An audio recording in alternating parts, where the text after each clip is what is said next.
My new notice, are you not meeting the president? We must meet the president, my notice. And you're clapping, you want to go? So please, let me move on. After I only one lecture that morning, then we have presentation. We have finally to meet the president. By tomorrow, my new notice, you have the privilege to meet the only president we have, Reverend Kalon Ben Chugosoma, President and Chairman of Council of ANAN. Please prepare very well for that, so that when you are meeting the president, you take the handshake home. Thank you very much. Please, let's move on with our program. Thank you very much, my colleagues. Thank you very much. Thank you. Thank you. Please, another warm round of applause for the Chairman of the MCPD Committee, Chief Peter Ayawo. Celebrated, please.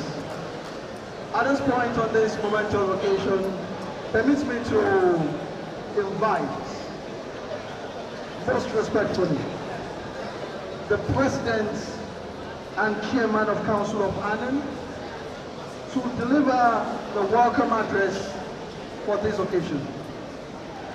Reverend Colonel Professor Benjamin Chukwu, you're welcome, sir.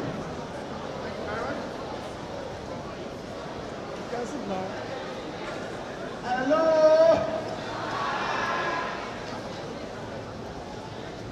Hello.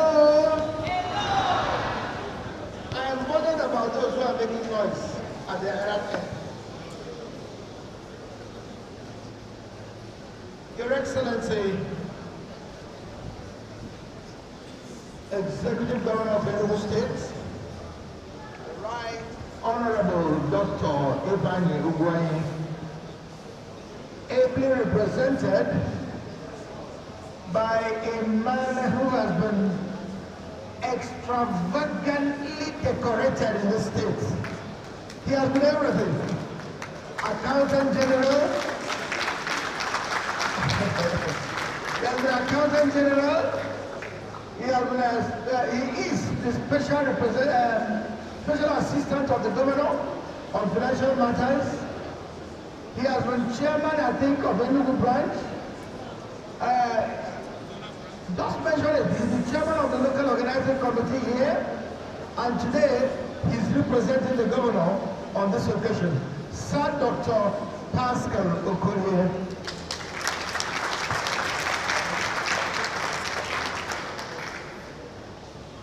First Vice President of ANAN, Dr. James E. Neminebo, and other members of council here present, Registrar, and our CEO, and other management staff here present, fellows of the association, chairmen and chairwomen of branches, ladies and gentlemen. This particular MCPD has been buffeted in more ways than one. Initially, we were to go to Owerri. A lot of things started happening, and we said, let's swing away. We now moved away from Owerri to Abuja, and then came back to Enugu. I want to salute the chairman of Enugu branch, and all the EXCO members and all the members of this branch, how the way they rose to the occasion, and in record time, they put together this gathering that we're experiencing today. It's not easy, but in a matter of a month or two, they have prepared to host the whole of the ANAN family. We thank Enugu branch. As if that was not bad enough, we had COVID restrictions. On top of it, we were told that we can't meet on Monday, so we shifted the meeting to Tuesday, hoping to go on Friday. We've just been told that we can't even meet on Friday, on and on and on, but we have refused to give up.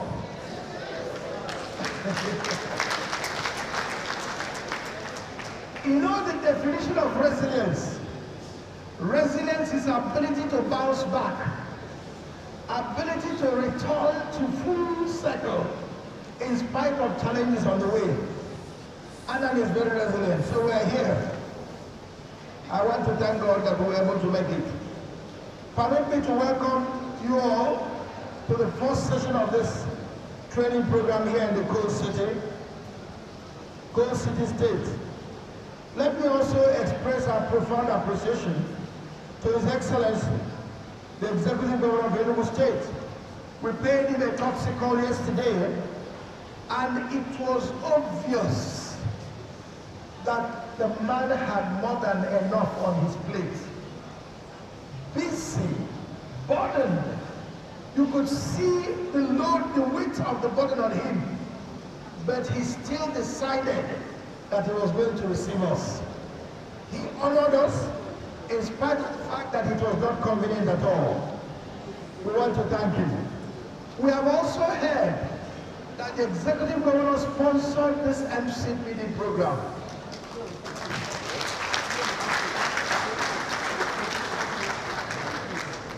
We want to put on record our gratitude and to challenge other states to also do likewise. His Excellency has turned Enugu State into a model state for growth and development. Isn't it interesting that a time of turbulence, when we couldn't go here or there nor there, it was convenient to come to Enugu State. It means that the situation here has been conducive for existence and growth. We congratulate His Excellency. So much has been done in health factor matters, communication technology, agricultural support, road network, security and justice. We could go on naming them. We want to put on record our gratitude once again and to say in Igbo language, Jidekiji, continue to hold on to the things that you have held on to all this while. Now to our MCPD. The theme for this year's MCPD has been very instructive.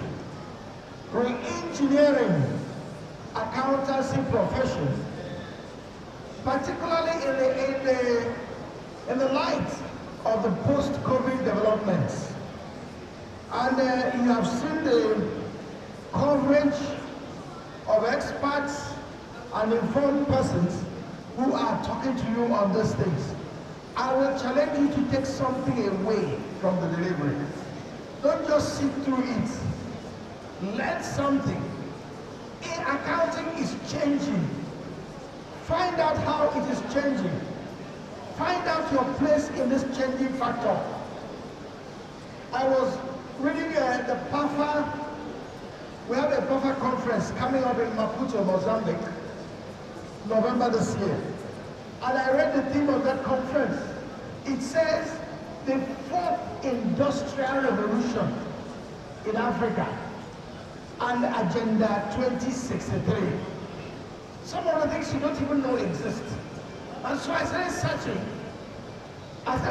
What do they mean by fourth industrial revolution? The world is changing. Somebody is doing something good. The world is changing. Let us change with the world. Don't be left behind. Don't become a relic. All you have is the certificate of ANAN you've got in the watch year, 20 kredit, and you photocopy it and frame it and put in your house. Is that all you have? Add to your knowledge. Upgrade yourself. Remain on the cutting edge. These are some of the challenges we have.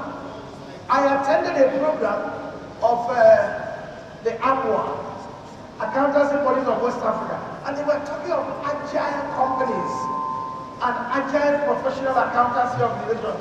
What does it mean for a company to be agile? What does it mean for a professional to be agile? Carry out your survey. be current. These are some of the things we face in these times. And we are encouraging our members to break into this arena. Don't be left out. I don't want to begin to threaten you with what will happen if you don't attend MCPD. You're already here.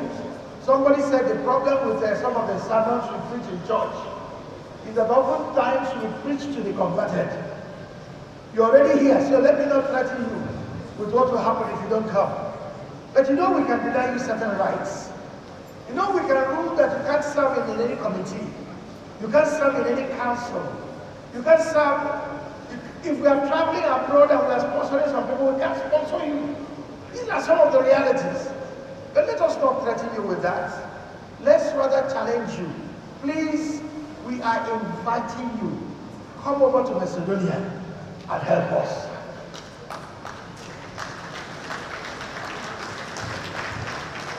We want to build this association. Already, we have become the reference point. We compare ourselves now with ourselves because there's nobody to compare ourselves with. And we want to go higher. I urge us to prepare. People talk about future-ready accountants. Please, be a future-ready accountant. People talk about digital savvy accountants. Be a digital savvy accountant. Yesterday, the council was meeting, and one of the issues we deliberated upon was how to make ANAN digitally ready. We carried out an assessment. It was an IFAC assessment, digital readiness assessment, and we discovered we were lagging behind. We failed. So we said we are going to turn everything in our system around. Meetings should be called online. Membership notifications should be done online. The college is already delivering lectures online. We will soon start college examinations online, so that in your different centers you write the examinations. Let us build up the system. Let us not just remain on the periphery. Let us begin to grow towards this reality. I was also telling council members that very soon we'll start having council meetings online, so that it will be clear that we are becoming digitally ready. These are some of the things that face us. And one issue I will speak, touch on before I sit down. Everybody should pray for Nigeria. Nigeria needs prayers. At times, it is easy to say we don't need each other, but we do. And at times, if you travel out of this country, you thank God that we come from a country as large as Nigeria. Our number should be our pride. Our size should be our pride. And the only way it can be our pride is when we respect each other's feelings and maintain justice and equity in the administration of our land. Pray for this country. Pray for our leaders. Their mistakes cost us a lot of people. Can you imagine the number of people that have been killed in the past 5-10 years? Whether it is banditry, or assassination, or Boko Haram, or whatever Haram, it's a flow of blood that is not necessary. Pray for this country. Security must be improved before development will begin to move in the right direction. Permit me to again thank all of you who are here, my professional colleagues. I thank the members of council, members of EXCO, who have proved out to be here. I thank once again His Excellency, the Governor of Enugu State. He has been such a good friend. Every time I have met that man, he has humbled me by his humility. It's not everybody who reaches his weight. It's not everybody who reaches that height who will humble himself to greet somebody who is nobody. I was one day in the airport. Immediately he came in, people were flocking around him. he brushed them aside to come and greet small me. I've never forgotten that incident. It takes a great humility. And I'll tell you one thing. If you're not humble, you cannot grow beyond a certain limit. Humility is the soil in which every virtue grows. If you don't have humility, you can only love yourself. If you don't have humility, you cannot be obedient to the things of God. If you don't have humility, you will not associate freely with people around you. May God help us all to be humble. In Jesus' name. In conclusion, I want again to thank Enugu State Branch for rising to the occasion and doing something. They bailed the cat. They did something that Napoleon could not do. I told the story of something we read when we were in primary school. It was about the story of a farmer. Soldiers used to pass through his farm on their way to the war front and back. And when the Duke of Wellington was marching to go and confront Napoleon Bonaparte, they marched through his garden. And so the man locked the gate when they were returning and told his servant, don't allow anybody to pass through here, no soldier. Can you imagine a small servant standing in the way of soldiers led by their commander? Well, Duke of Wellington went to the Battle of Waterloo and defeated Napoleon Bonaparte. On his way back to pass through the gate, the boy stood in front. I said, nobody's passing here. They said, eh? He said, nobody can pass here. Of course, you know that kind of thing. The soldiers got down to deal with him. The Duke of Wellington said, stop. Leave that young boy alone. Let us go and look for another track. As they turned to go away, the boy was heard shouting to his oga, Dad, Dad, I have done what Napoleon could not do. I have gone back the Duke of Wellington. Enugu State Branch, you did what Napoleon could not do. You have hosted us at a most difficult time in the history of ANAN. I want to thank you all. Thank you for listening. God bless you. Long live ANAN. Long live Enugu State. Long live the Federal Republic of Nigeria.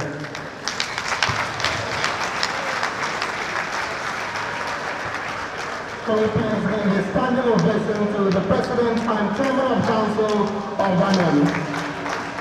Indeed, we are blessed to have a President who is himself a minister of God and also a cerebral academia.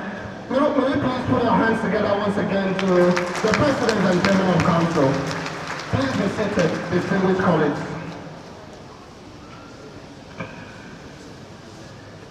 His Excellency, the Governor of Enugu State, ably represented at this event by a former Accountant General, a former branch chairman of the state, currently the Senior Special Advisor to the Governor on Financial Matters, also the Chairman of the Local Organizing Committee,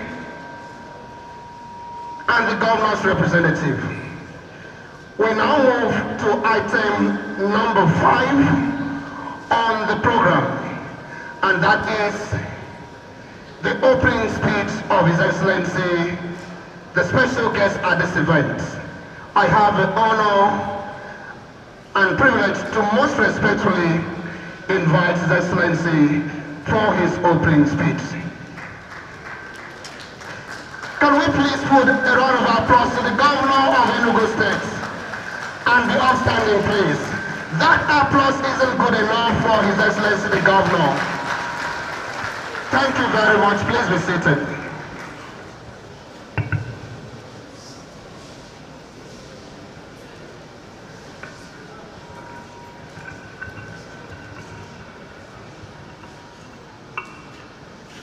The President, Association of National Accountants of Nigeria, our own dear Reverend Canon Professor Benjamin Chuka Osisioma, FCNA, the first Vice President, my brother, Dr. James Neminebo, and other council members here present, the branch chairman of ANAN Enugu State branch, my brother Professor Uche Uguanyi, the bulldozer, FCNA, the fellows of ANAN here present, and you are aware that I am a fellow of Nigerian College of Accountancy, so I'm talking to my fellows here. All branch chairmen here present, other invited guests, all members of ANAN here present, gentlemen of the press, ladies and gentlemen, I am glad to be in your midst this morning on this auspicious occasion of the fourth session of MCPD of your association. It is indeed a pleasure that this occasion is happening now that the country is on edge, especially in terms of security. I am happy that our government have tried to ensure that we have relative peace and security throughout the period of the turmoil in the country. And we feel honored that the Council of the National Accountants of Nigeria deemed it fit to have us host them at this period. To us, it's a thing of pride that we are considered suitable, and you have the confidence in us to host you in this period. Based on that, we are saying welcome to all of you. As a state, we repose a lot of confidence in your members. That was why all the people mentioned here were appointees of this government, and all of them are your members, including a lot of permanent secretaries. And I'm glad to inform the President and Council members that your members have not disappointed us. They have been a shining example in whatever portfolio they are holding, and the state government is not taking it for granted.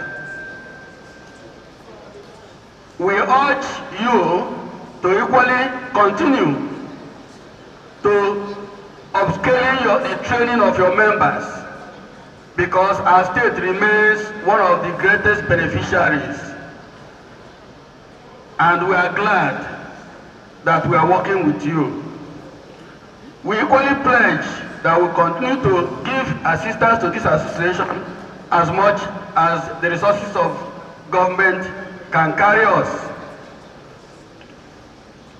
And we equally request that the association will always be available to us in terms of rendering whatever assistance that is possible to Enugu State government. We request you that at the end of this exercise, you should feel free to move around the state and equally see the little impact my government is doing in Enugu State, so that it will enable you to compare notes when you move to other areas. And we are open to suggestions and advice when it arises. I wish you well in Enugu State and pray that the activities of this MCPD will go on well and end well to the glory of God. On this note, I hereby declare this MCPD open. Thank you very much.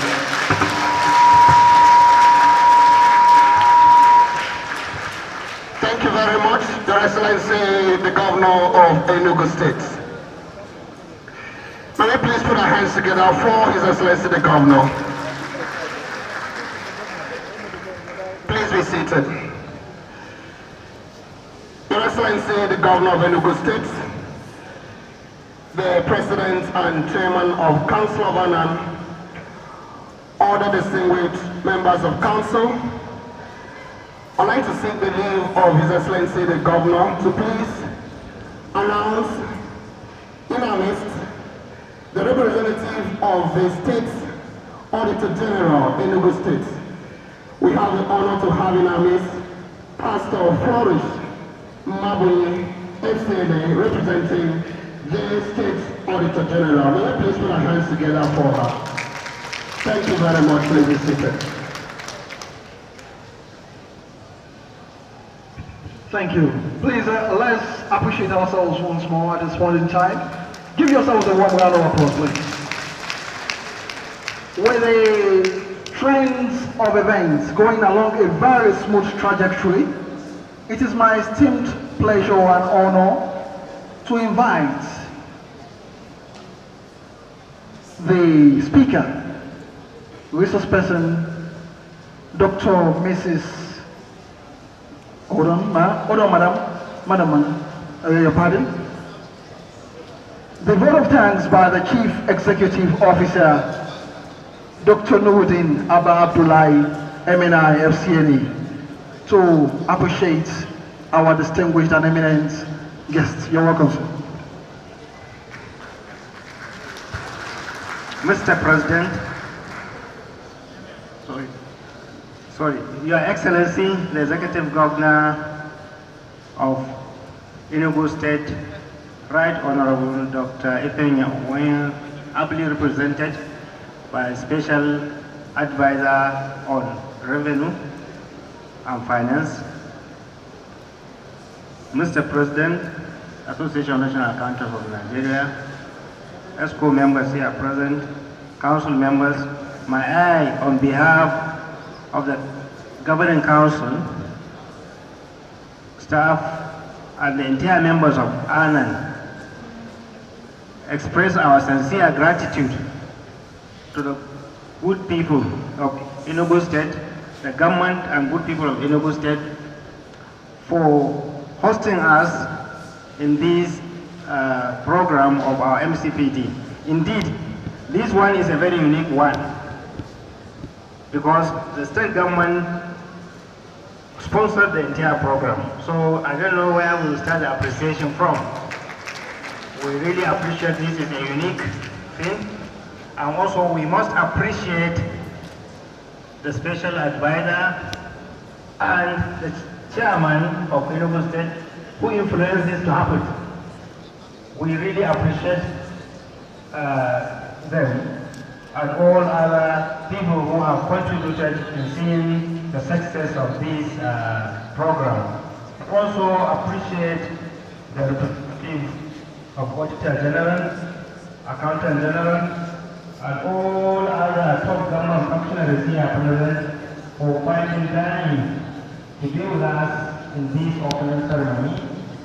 We really have seen hospitality in Enugu. And this is not the first time. A couple of days back, like 4 years ago, we had our activity here, and it is not just what we are seeing today. We also wish to express our gratitude to the local organizing committee, the SO of Enugu State, and indeed other members who participated in the planning and execution of this program. We also wish to express our sincere appreciation to participants because for one travel in this time of the year, this time when the year is having challenges of community, we really appreciate your commitment to come to this program. This will be a great effort. So this is the opportunity to express our sincere gratitude to all, and we will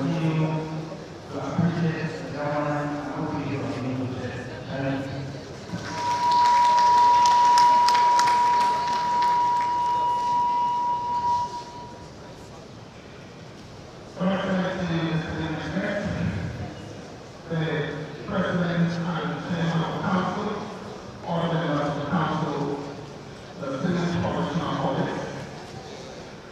I would like to thank the goodwill message from our branch, the ANAN University. And I have the honor to invite for inspiring this goodwill message, the acting registrar of the university. Join me to welcome Paul. Thank you. So we please put our hands together for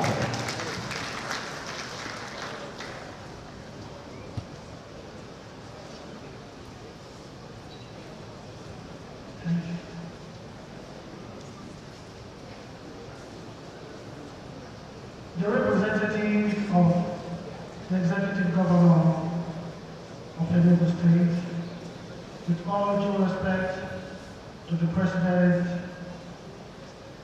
of council and other members of the council,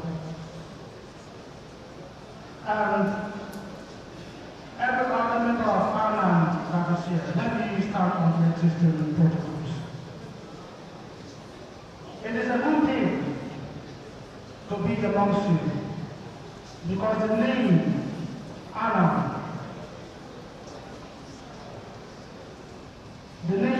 has grown above Nigeria and Africa. It is international.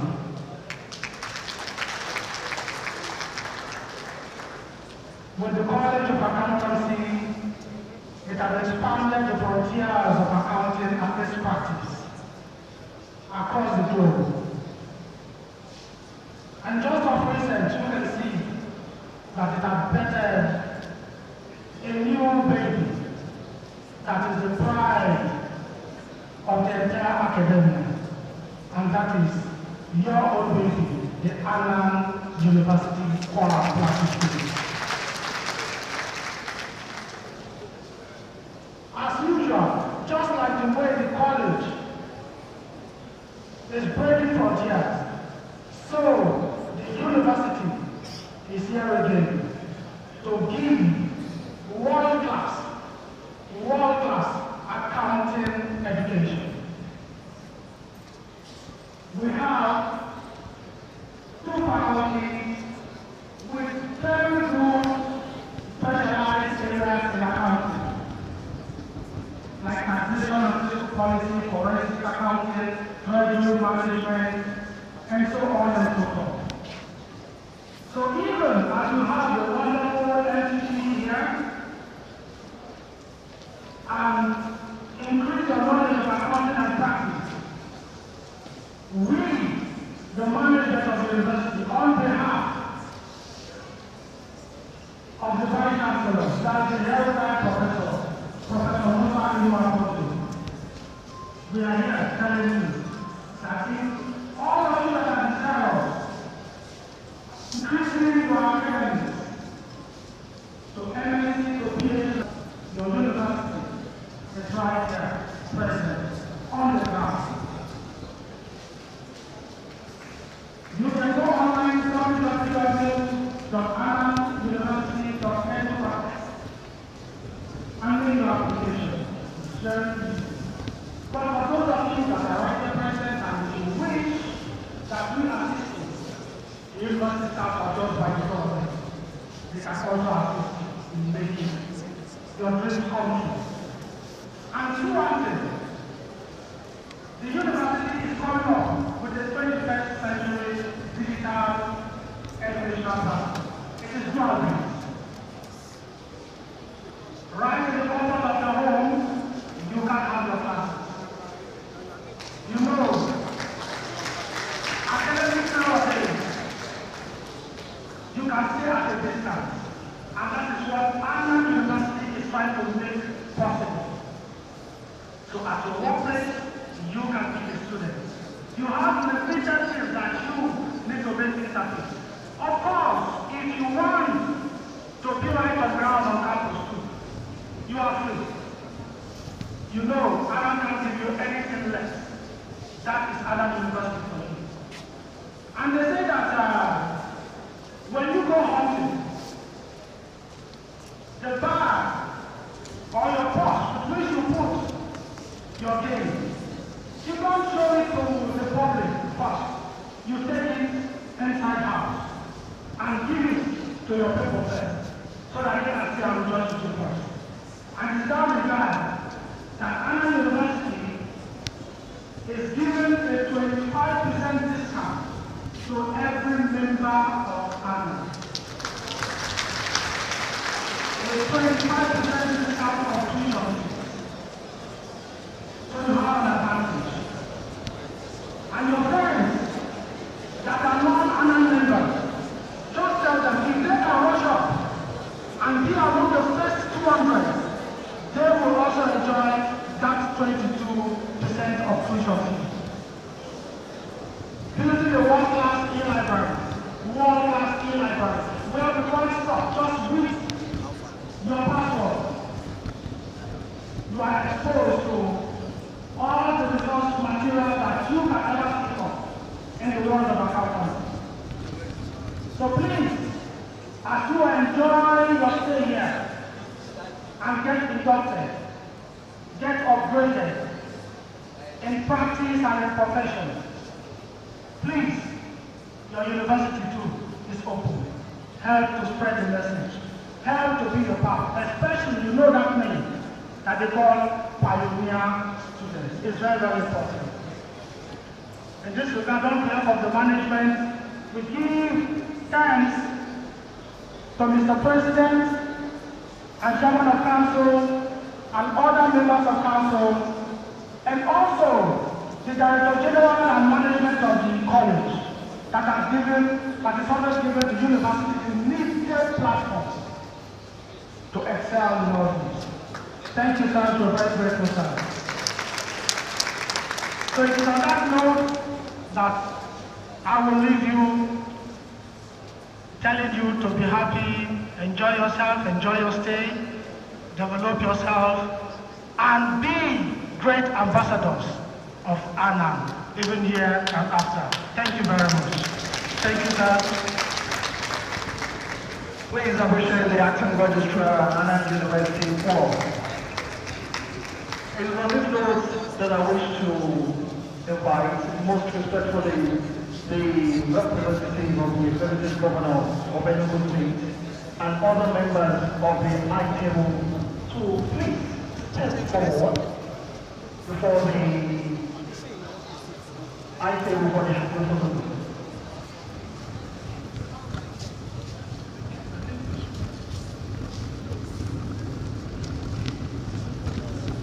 Before then, the President will make the presentation of souvenirs to the Executive Governor of Enugu State. Your Excellency, we are very grateful you could come at such a short notice. You will find here the MCPD documents and a few other things to remind you of ANAN. Thank you very much for coming. And because you are putting on more than one cap, we'll still give you yet another one. Thank you very much. Thank you. Thank you, Mr. President. At this point in time, the group photograph will follow suit with members of the high table filing in front of the hall for this moment of history. Please, a warm round of applause for members of the high table, please.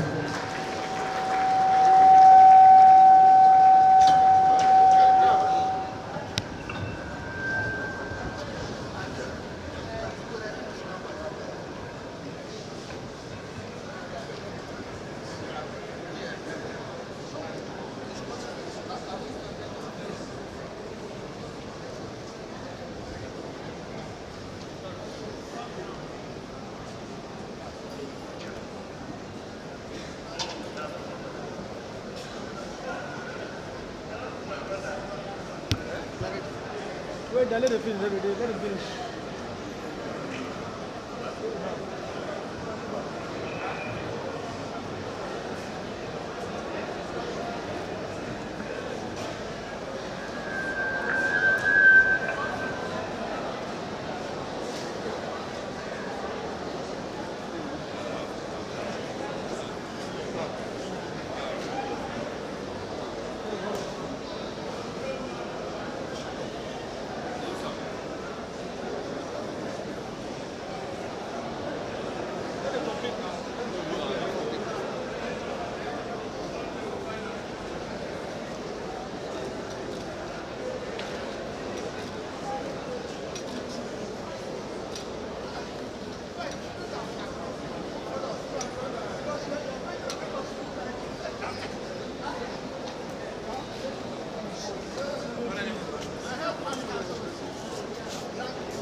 Members are expected to remain seated because we will continue with the technical session immediately after now. Please remain seated. We will continue with the technical session after now, please.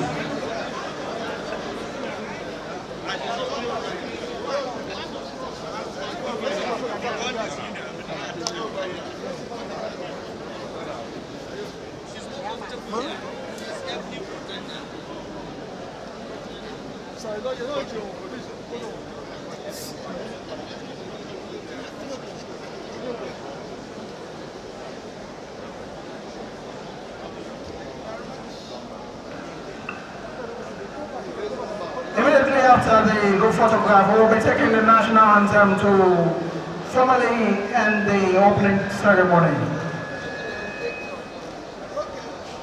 Please, can you stop me and His Excellency? Others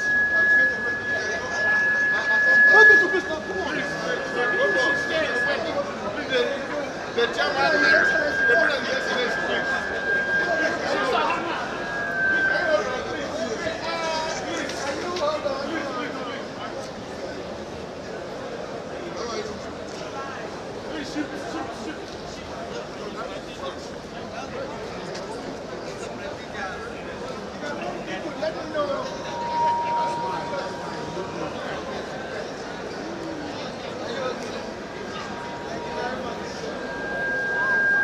Your Excellency, we will be taking the national anthem at this point in time before the close of the opening ceremony. The national anthem, please.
God bless Nigeria. Your Excellency, it's our pleasure to host you at this event. You're welcome. Thank you so much. As we allow the governor to please.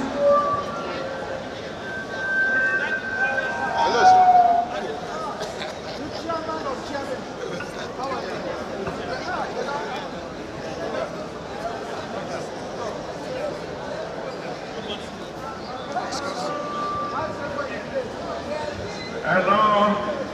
Please remain seated.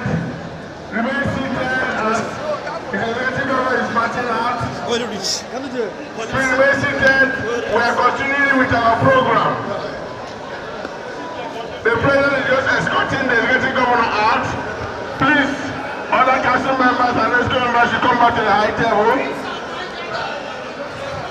Please, other rescue members, council members, come back to the high table. Please, please, please, please. Remain seated so we can move fast. Remain seated so we can move fast. Please carry on, man.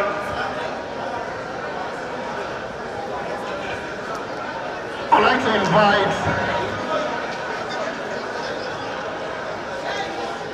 our guest speaker for the second keynote, Sustaining Development Goals and Reporting, Dr. Mrs. Ofo Teresa Nkete, to continue in the technical session. She had already used 15 minutes of her time, so she has 30 minutes more to finish. Thank you very much.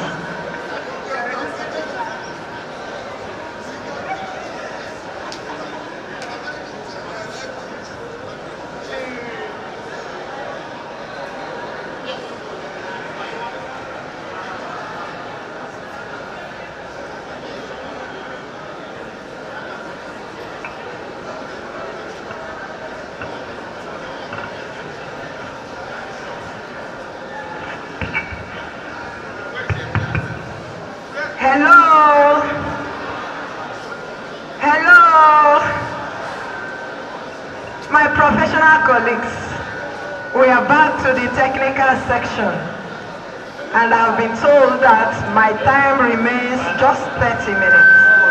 So let's see how far we can go. As I said earlier on, that the topic remains Sustainable Development Goals and Reporting. And we are in the goal number 1, as we've said before, that actually now. And when we talk about the second goal, the second goal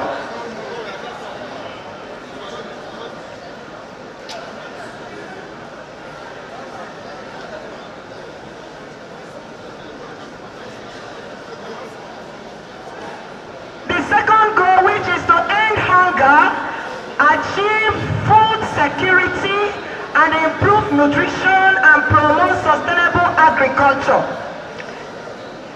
You will quite agree with me that before the coming of COVID, a study was carried out, and the study showed that food insecurity globally amounted to 22.4%. in 2014, and the same study was repeated in 2019, and the percentage of food insecurity increased to 25.9%. And the reasons why this were like this then was because of climate shocks, conflicts, local crises, especially in Africa. In Nigeria,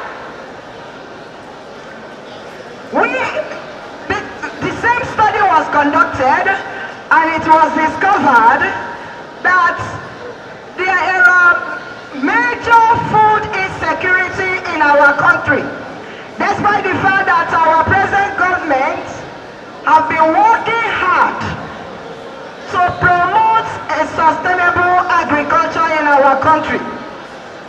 Permit me to tell you that today, what an average Nigerian knows as food security is when we have food on our table. 4 or 5 years down the line in this country, a bag of rice costs just 8,000 naira for you to get a bag of rice. The same thing for meat. Please, this noise is too much. Please, this noise is much. We paid to come here to get these lectures. We left our offices to come and get these lectures, and we are making noise. Please, can you sit down wherever you are now? Please, can you sit down? Come. Come. Tell that people to close that gate. Can you sit down wherever you are now? Sit down.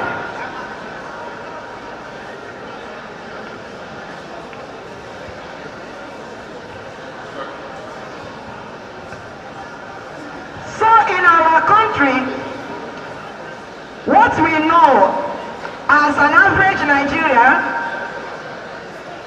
to be food security is when we have enough food on our table. The present government has been doing and working so hard to sustain that. But still, nothing has been transformed. Because in terms of food now, prices of food have skyrocketed. That for you as an average Nigerian to have a bag of rice in your house today, you need to spend up to nothing less than 20,000 or more.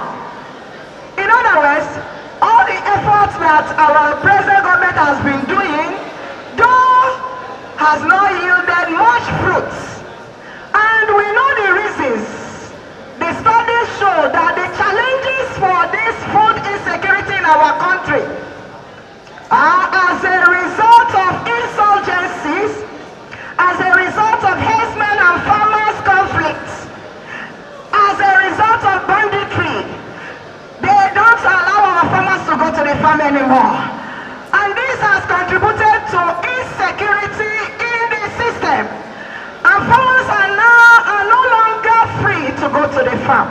That resulted to pushing the little effort that they have made under a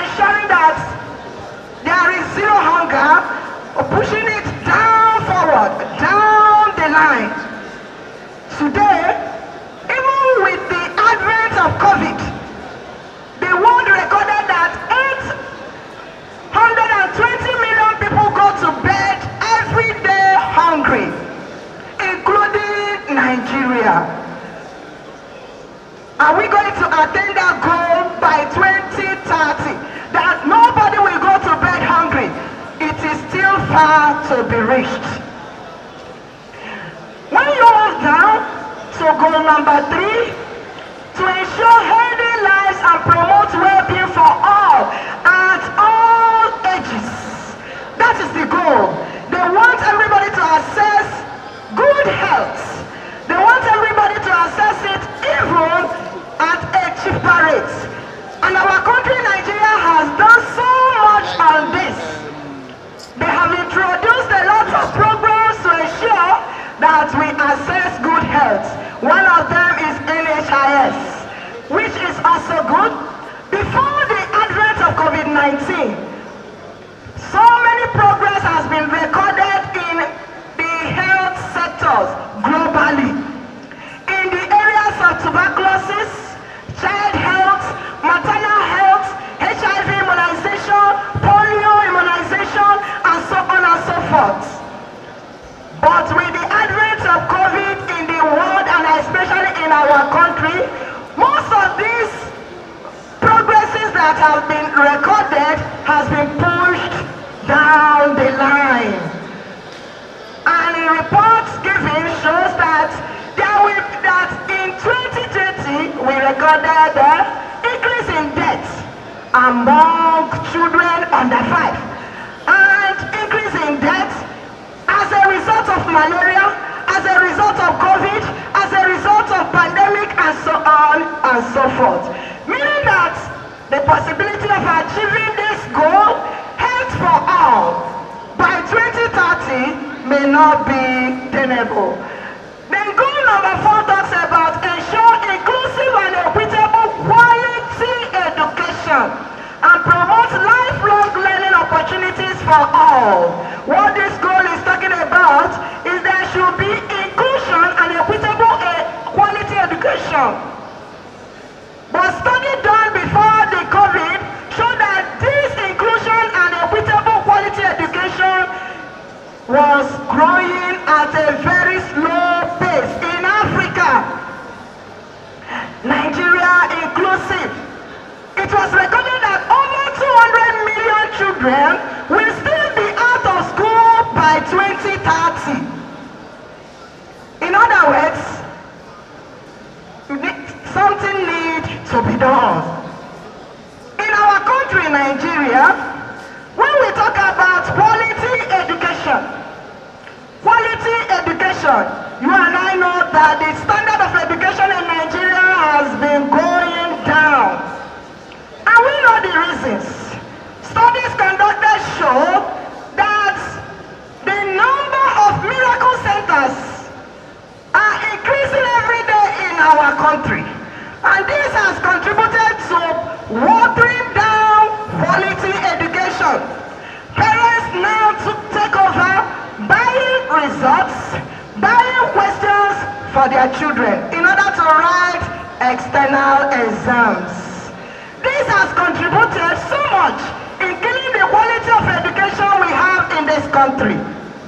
Not only that, we know that recently a lot of private schools have sprung up due to strike actions in our public schools, both at primary level, secondary level, and higher institutions. All these strike actions have contributed to killing of the quality of education we have in our country. You will agree with me that even in 2020, during the coming of COVID, university lecturers were on strike for more than 6 months. All these things kill the standard of education in Nigeria. It is not a must that we should always resort to strike action for us to resolve or settle scores with government. Most primary schools that we have today, most private schools that we have today are not quality because most of them end up employing less qualified teachers in order to pay them less. The good schools, the good private schools and privileged schools that we have in this country, how many of us can afford it? You need to pay through your nose for you to take your child or your ward to such school. How can we achieve quality education for all in this country not possible because of the way we are going. And the COVID has brought a lot of implications. When COVID came, schools were closed globally. In fact, studies show that 90% of all students globally were out of school because of COVID. And they resulted into using online teaching. This cannot work very well in our country because of lack of equipment. How many of our schools have the computer facilities? If you have the computer facilities, you may not have the data. If you have the data may not connect. And when your child needs it most, there will be traffic jam in the data system. That never works. When your child needs the data, there may not be lights. And that resulted to not connecting well.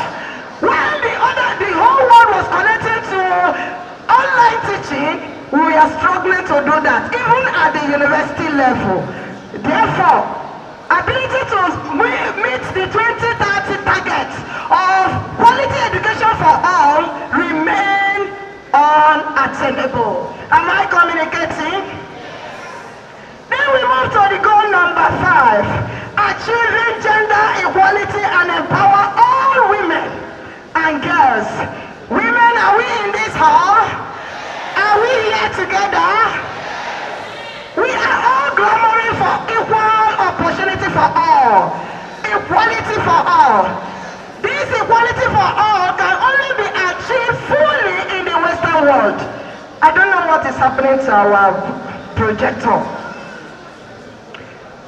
Despite the noise we have been making all these years, it still remains that equality for all can only be achieved in the Western world and in the developed nation. In Africa and in our country, for example, we may not achieve that because of our culture. In our culture today, we know that men are rated higher. There are some tribes in Nigeria today that if you have only a female child, you will not be counted as a woman in that home. Because when anything happens to your husband, everything will be taken away from you by your husband's relatives. In other words, equality for all.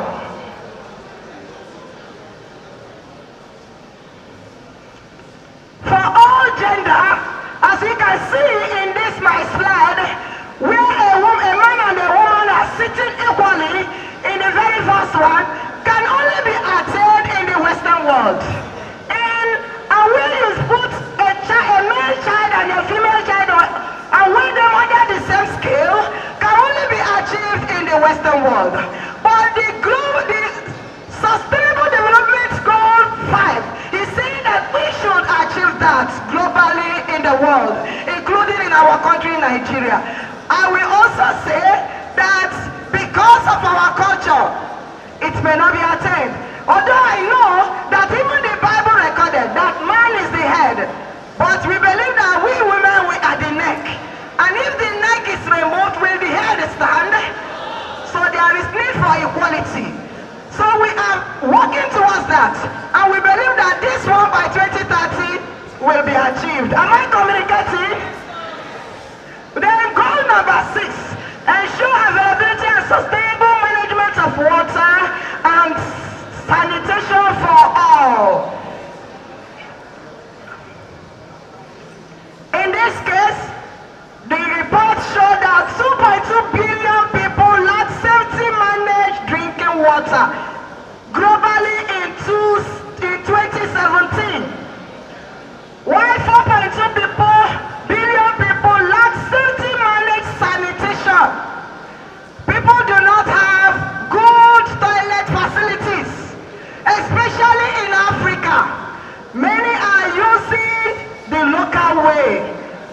But the goal is working towards achieving everybody having sustainable water.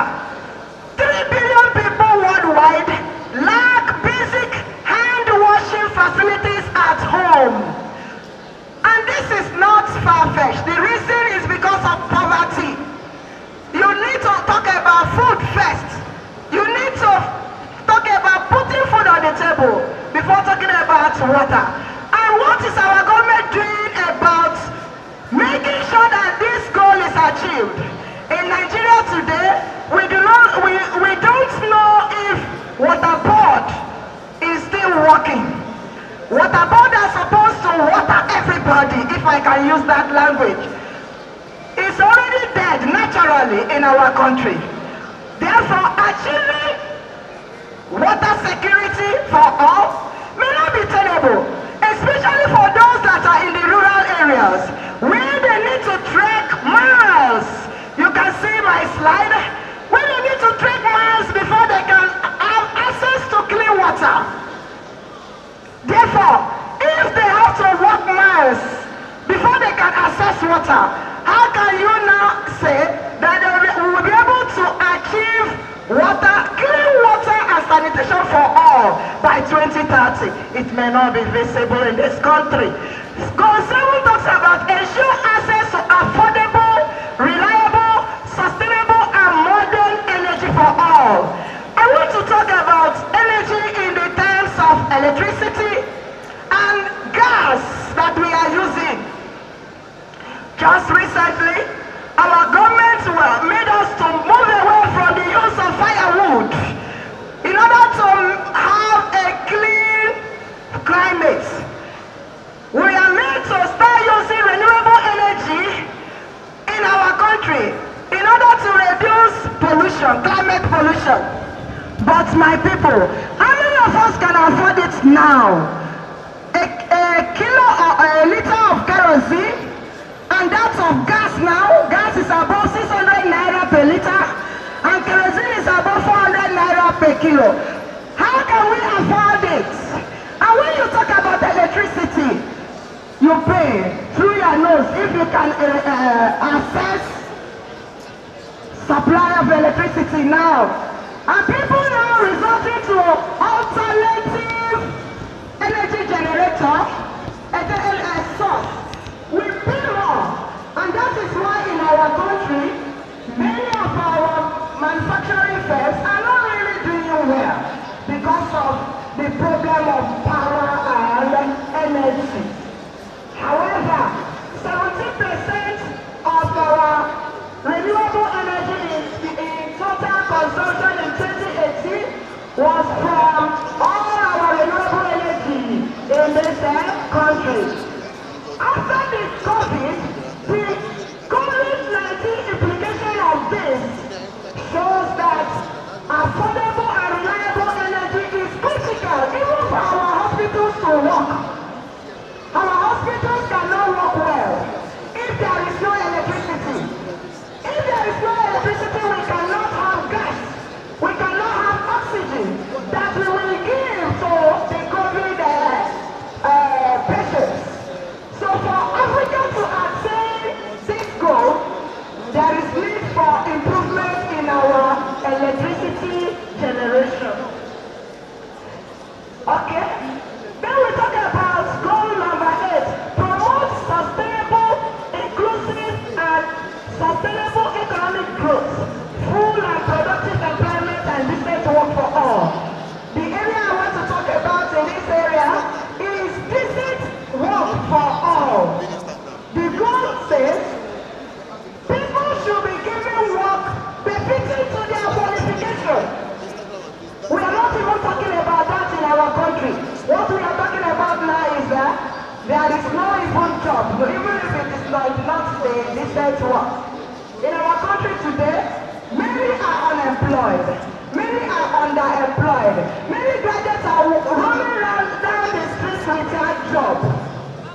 So how can we attain this goal in this country?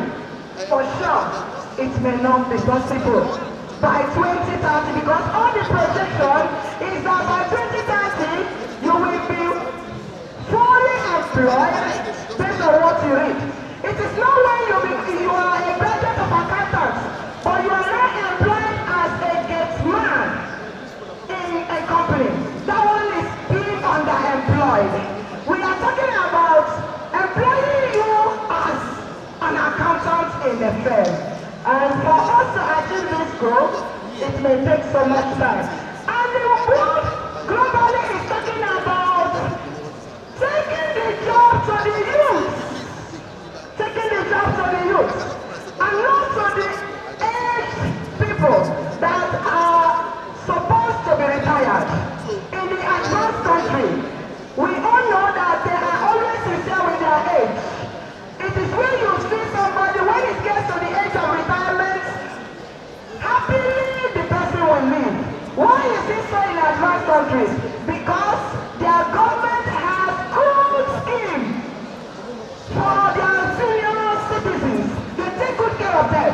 But in our country, especially in let me use Africa for example, this is a place where if you find out that you are going closer to retirement age, you'll be looking for a way to falsify your age.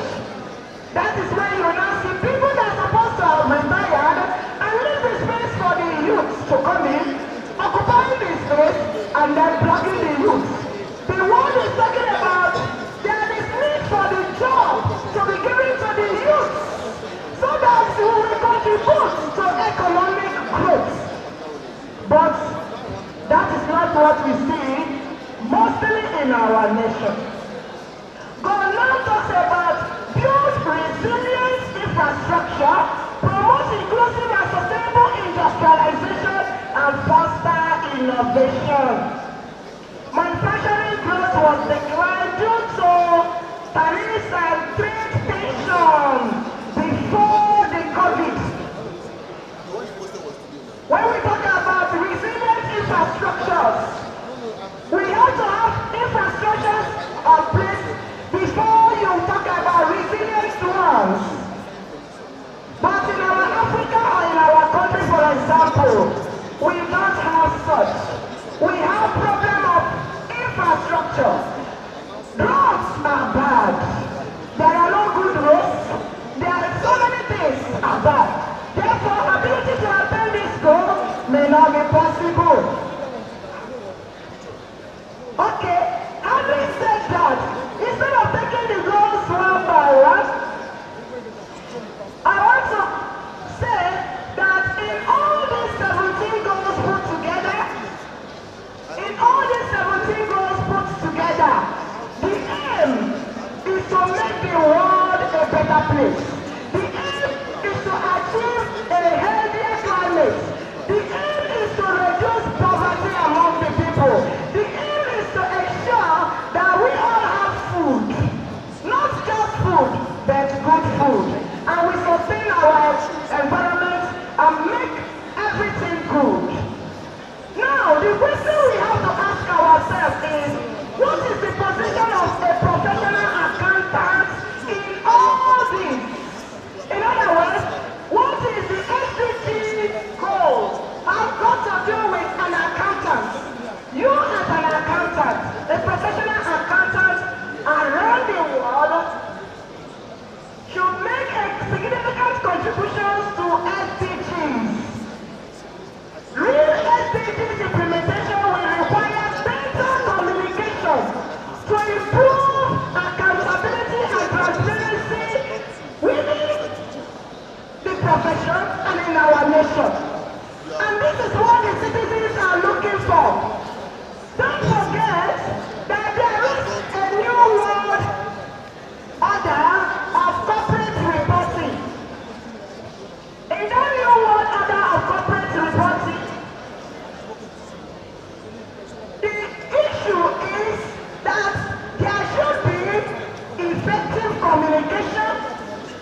accountants.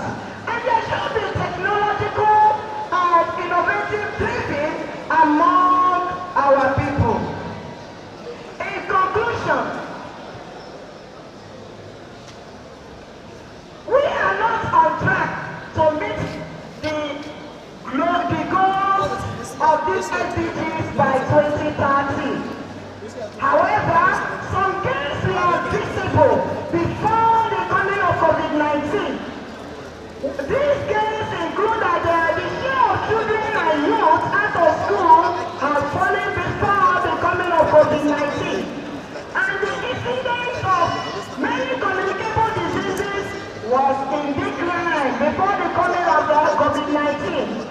But with the coming of COVID-19, the reverse was the case. The death toll increased, health system was reduced, education was affected, food security became worse, unemployment rate increased.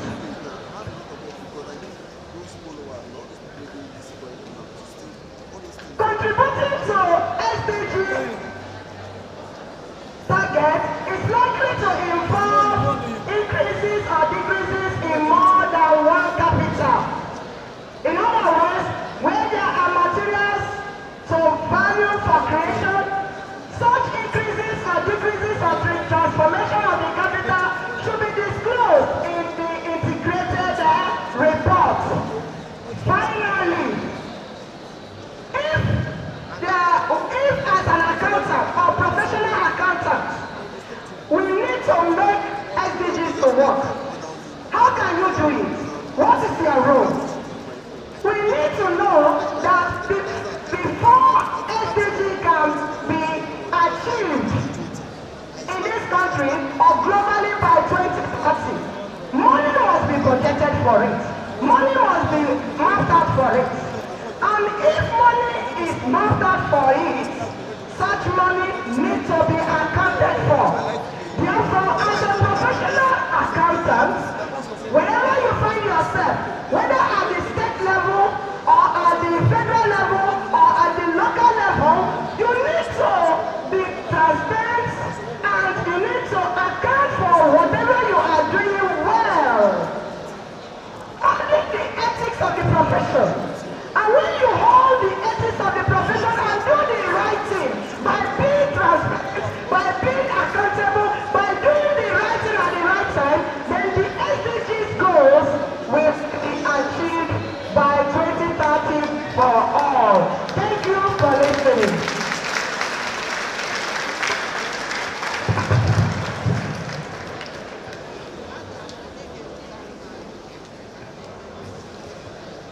Thank you, please. Appreciate Dr. Mrs. Nkechi Teresa also.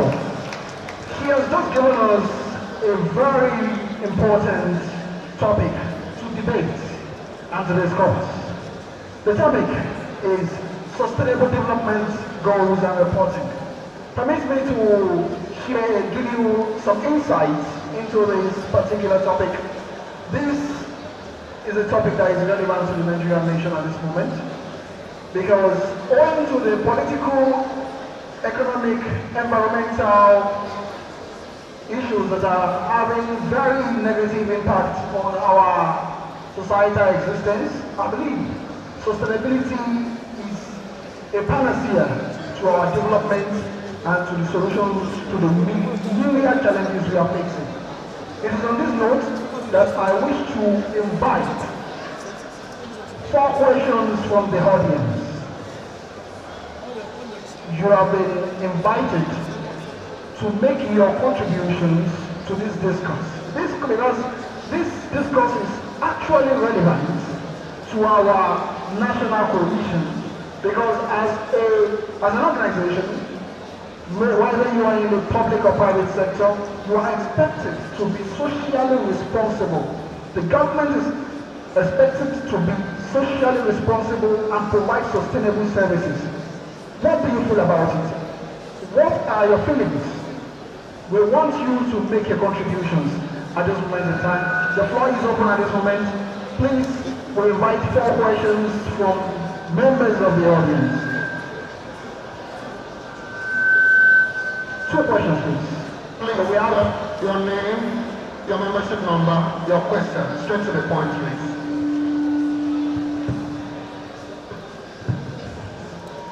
Members of the high table and the presenter, Dr. Mrs. Nkechi,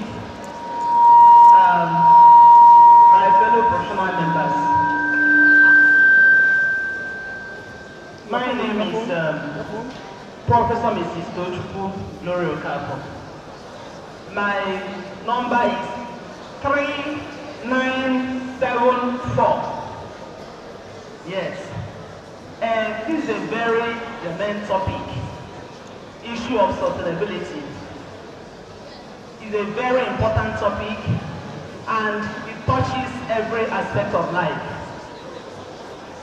If I should say, I would say that the most important for us here in Nigeria, all of them are important, but the very most important to the first and the second, the issue of poverty and hunger, ending hunger by 2030. Poverty, hunger, two of them are related. And we'll talk about agriculture in that sustainable goal number 2. Talk about sustainable agriculture. But when I look at what is happening in our country today, the issue of insecurity, the issue of drugs by youth, because we say that the youth are the future of tomorrow. My question is this, the presenter. When we look at the issue of insecurity in our country, and we look at the issue of drug abuse by our youth, this is important to me. We look at the issue of insecurity and the issue of drug abuse, and we know that they are linked. People that are contributing to all these killings and everything, they take drugs. And we're talking about eradicating hunger and poverty by 2030. I don't know, and we are believing that youth are the teachers of tomorrow, not people that are 70, 80, 75. We are looking at youth. So how is this achievable? Considering what we are suffering in our country today, how can we, take care of this? Thank you. Thank you very much. Second question, name. Good afternoon, the presenter. Let me stand on the protocol. I'm Dr. Phyllis Omahone. Membership 23888. My question is,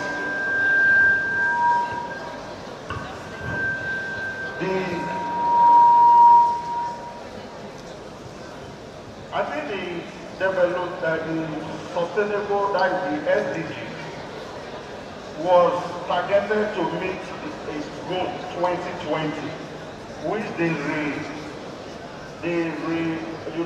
pushed forward to 2030.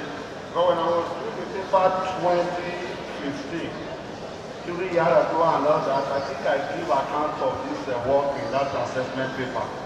So now, madam, the lecture seems to be saying that may not be able to achieve it.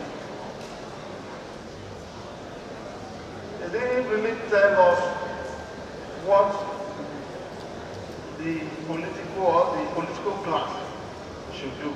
So my question is, what did you think we should do to achieve it? Thank you. So 2 questions. We wish to invite the resource person to give apt responses to those questions, ma'am. You're welcome.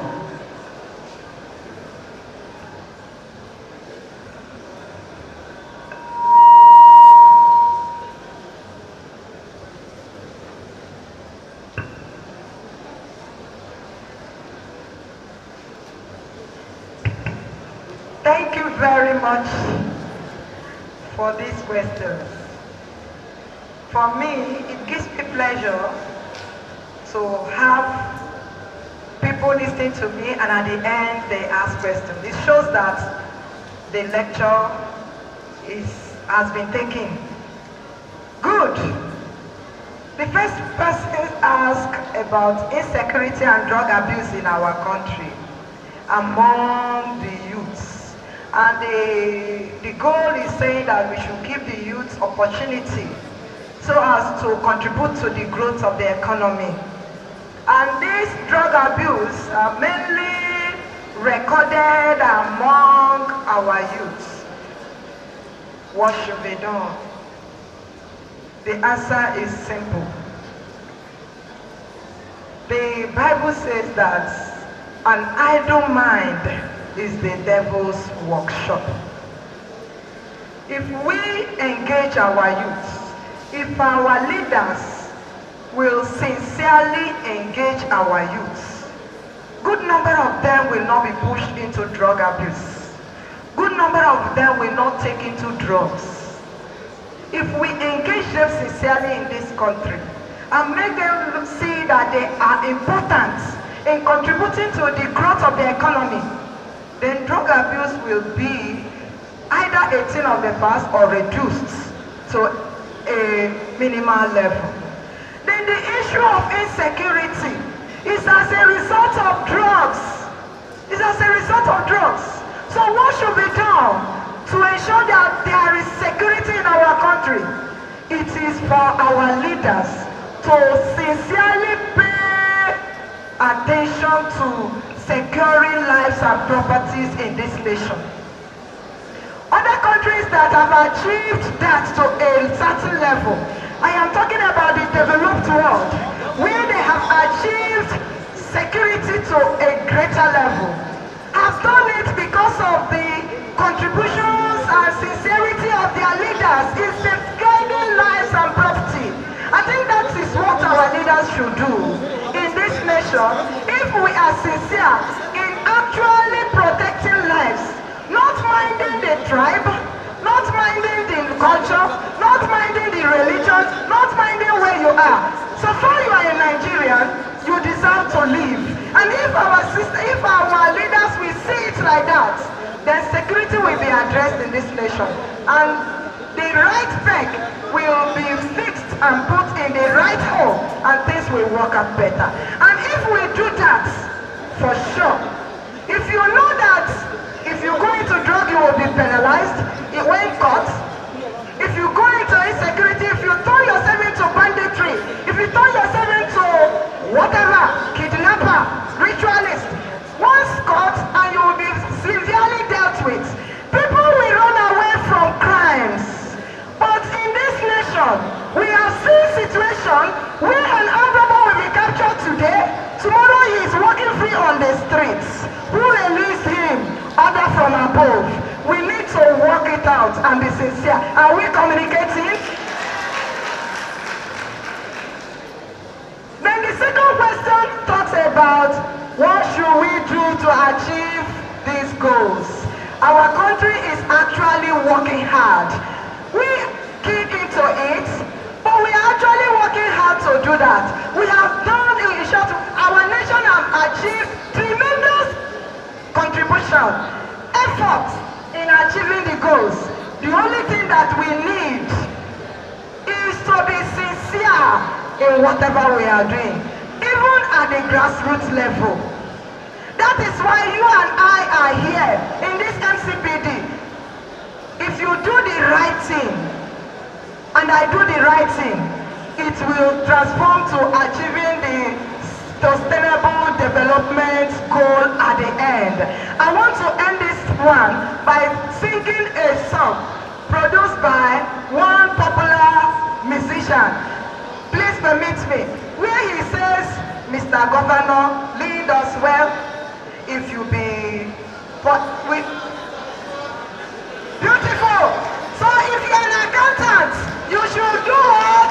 Account well. And we will achieve the SDG goals.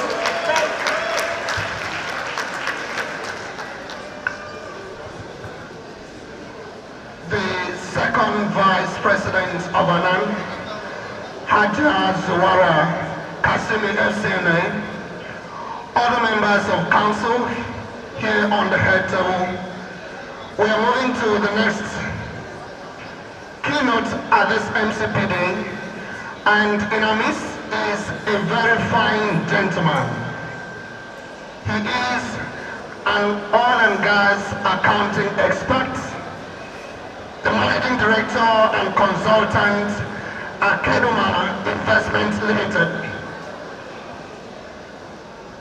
He is very vast, and today he will be speaking to us on sustaining development goals and reporting. I have integrated reporting and value management, please. Integrated reporting and value management, I have the honor and privilege to introduce to us Dr. Benga Lajerin for 4 to 5 minutes presentation. Thank you, sir. Thank you very much. I have to calm down. I think I still have the energy.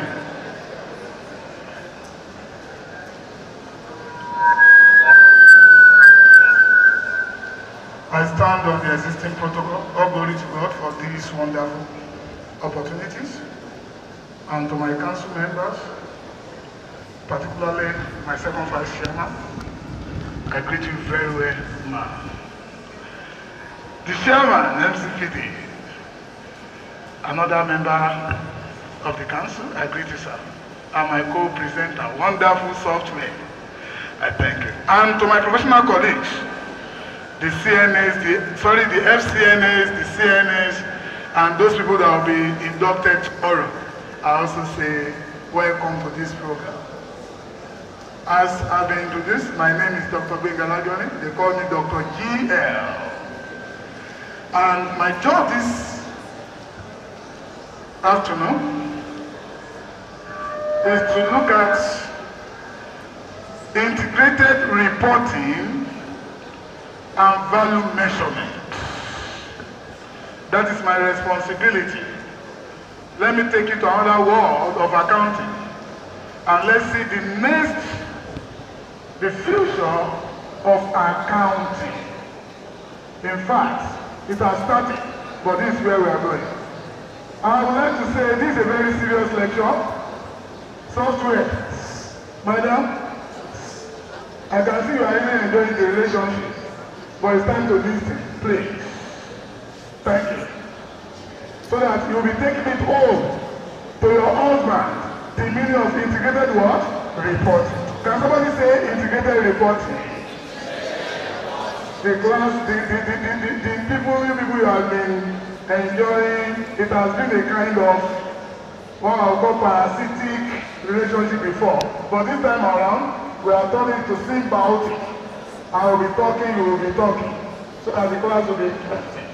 Yeah, it is important to look at the concept of value creation and the value of business, particularly the business model. My job this afternoon is to connect integrated reporting into value creation and how do we measure value. And that is why I'll be talking very soon on integrated reporting framework, which was created by the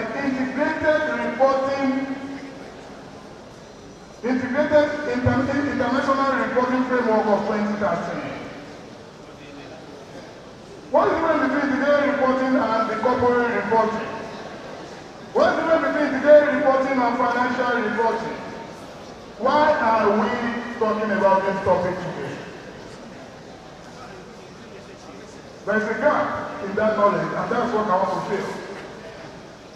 So I'll be talking about the achievement of value by defining value, creating value. How do we create value? How do we deliver value? And how do we sustain value? You will see, the traditional corporate reporting is talking about the financial capital. What are the financial capitals? The financial capitals are the capitals in our balance sheet, the statement of financial position, that we are used to since secondary school. They financed by ordinary share capital of 1 naira. the venture, the manufacture capitals. Those are the capitals we use money to buy that will show in the balance sheet that are tangible according to IAS 16, property, plant and equipment. We have what we call motor vehicle, building, land and building. All those tangible assets, they are the manufacturer capital. So if you check our balance sheet, really, it's talking about the financial capitals. Am I talking? What of the non-financial capitals? What of the non-financial what? Capital. And let me tell you something. The non-financial capital is known as the sustainable capitals. I want to borrow from my co-presenter. That is sustainable capital. It's the capital that sustains.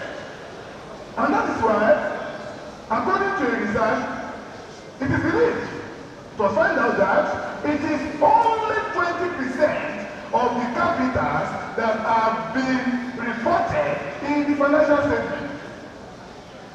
I'll give you an example. Look at what I'm doing now. Look at what she has been doing. It is known as intellectual what? Capital. You'll be going to office every day. You'll be working. The only thing they pay you salary. You are human what? Capital. All these things, they don't reflect in the balance sheet. It is only the one that is on-time money that you put there. What of you? Are you not the capital? And that is why we now have integrated reporting. So the personal corporate reporting focuses so much on financial performance. Financial, money. What of the non-financial capital? And that is the objective of this paper. To talk about how organizational value is defined, created, delivered, sustained, and measured through the application of integrated reporting framework. Now, what is integrated reporting? Let me quickly, in order to survive because of time, look at this. This is integrated reporting. Integrated reporting are not to cancel any other reporting. It has come to give them a cover. Look at the integrated, it is the father. And that's why you see all the reports, they are under integrated reporting. They are linked to integrated reporting. For example, look at the financial statement. It will be part of integrated reports. The management of entries, environmental and social impact assessment, environmental reports, corporate communication, all the non-financial reports and the financial reports will be taken care of by integrated reporting. So it's not for you now to be talking at this time, as a professional accountant, you'll be talking about corporate reporting, financial statement. No. God has gone beyond that. What we are talking about now is known as what? Integrated reporting. So integrated reporting, corporate reporting is just part of integrated reporting. It covers all reports, both the financial reports and the non-financial reports. Now, so that is the summary of integrated reporting. And that is why we look at Kenya Roberts in 2013. They describe integrated reporting as an octopus. If you look at octopus, the head will be in the bottom, in the belly, that is the integrated report. It now has so many arms. The arms represent other reports. Now, because I don't want to talk too much on the, I want to talk about that. Because if you look at integrated reporting, it is this. You cannot prepare integrated report without understanding the integrated thinking. Integrated thinking is the primary business case and pillar for integrated reporting. What is integrated thinking? Development of model. Each organization has its own unit, functional unit. and we have relationship between them. How do they relate to create value? You have to draw it down. You must understand how your organization through your integrated thinking. It's a business model you have to develop. Maybe for private organization or for public work organization. Now, integrated thinking is the active consideration by an organization of the relationship between seniors, operating and functional units and capitals that the organization receives or affects. So as accountants, professional accountants, you must understand how your business or your organization works. How does marketing department relate to production department?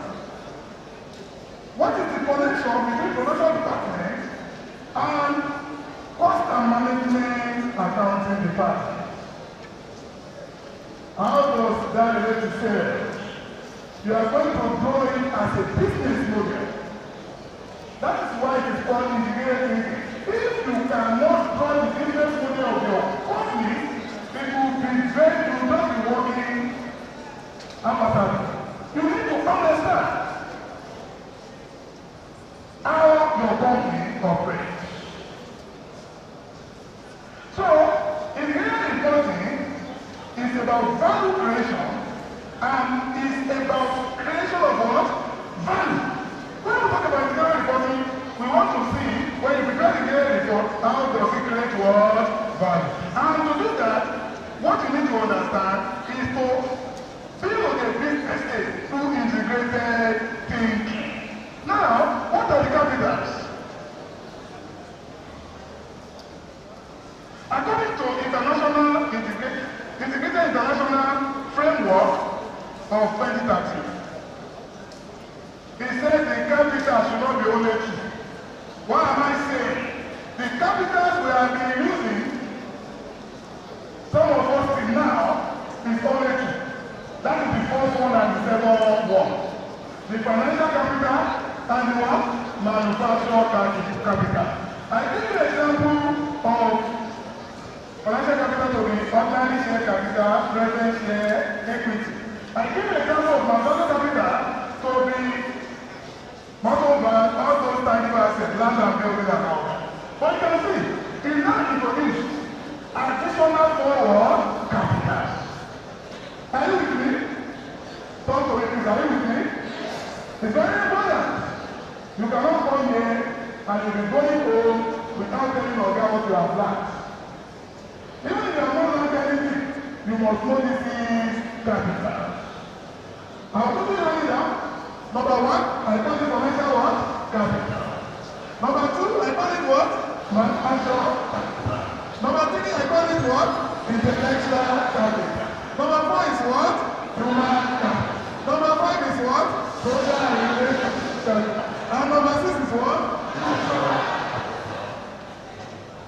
Look at it. Everybody look at it very well. Because I'm going to change the slide and you'll be telling me. I'm on this people now. Okay? I'm going to give you scores.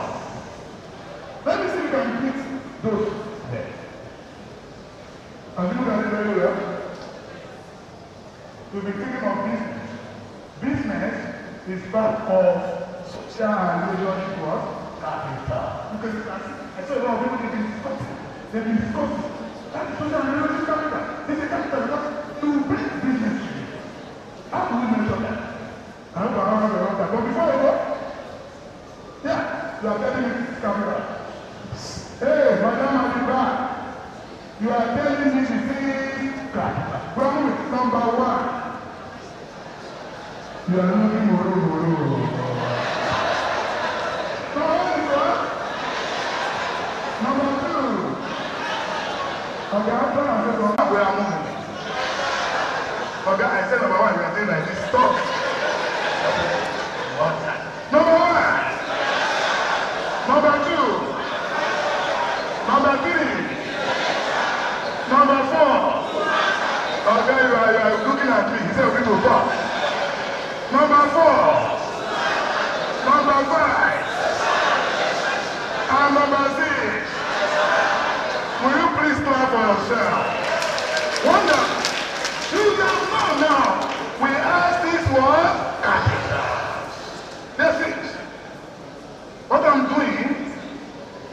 known as intellectual what? Capital. What we are doing in your office, you go to office every day. The problem is that we are seeing ourselves as expenses. You go to office, you are waiting for all this salary. Have you forgotten what you are contributing? That is why you are human capital. And that's why look at football. In football, what did they rate Messi and Ronaldo? Look at the amount they are paying there. The amount they are paying Messi alone can float a club. This is intellectual capital. Am I talking? We have so many people, we have so many doctors in that profession going on this research.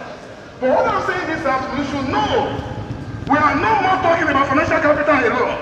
We are talking about financial capitals and non-financial what? Capital. And the non-financial capitals is also known as sustainable capitals. Yeah, they are sustainable capital. Without you, financial capital cannot work. That is why the human capital is very important. Oh, it's very important. It's very interesting, but they want me to also talk about value. And I know very soon they will be giving me, they are going to give me a card. That card will show 10 minutes more. So I will not be able to enter too much, but I will tell you something. Did you know that our council, they have done a lot on this? If you are hearing this for the first time and you are a lecturer, go and do your research and start teaching in the school. We have PAFA. PAFA is the one controlling accountancy in Africa. IFAC is the one controlling all over the world. Through PAFA now, in which our body is doing very well, exceedingly well. Through PAFA, they are now trying to implement integrated what? Reporting. Did you know in South Africa, they've started the implementation of integrated reporting since 2009. Really, are we giant of Africa? I don't want you to just get this certificate and you'll be carrying suits. It's not suits, it's knowledge. Contribute. You can hear what our president said. Come out and contribute. We have too many intelligent people here. Contribute. It's no more financial reporting. It's now integrated reporting. And the primary objective of integrated reporting is to create value. Say value. In fact, integrated reporting from my research, we have integrated family. Your family should be integrated. The essence of having a wife, the essence of having a husband, the essence of having children is to create what? Value. Let me tell you something, value does not mean profit. It doesn't mean profit. But we have, before I explain value in the next 15 minutes, I know I'll be getting out of here very soon because of time. Look at it. Did you know we have integrated reporting framework in Nigeria? I will go to the last one. Moreover, Nigeria took a bold step in October 2019 with the formation and inauguration of Nigeria Integrated Reporting World Committee, in which we have members. Look at it. It was formed to advocate for the adoption of integrated reporting in what? Nigeria. Sir, ma, how does it concern you? Who is going to apply it in Nigeria? It's you people. So you have to start training yourself. And for the people who are practitioners here, this is opportunity to make money. That is how, remember, 2012, they started talking about integrated, they started talking about corporate reporting, IFRS. People were looking. Before you know it, we have capital flight. People started coming, the white people started coming to come and train us. And they made a lot of money.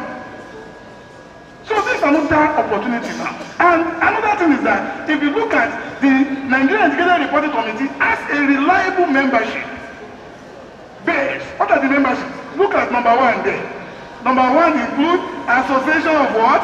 National Accountants of Nigeria. What is ANAN? ANAN is not a spirit. You are the ANAN.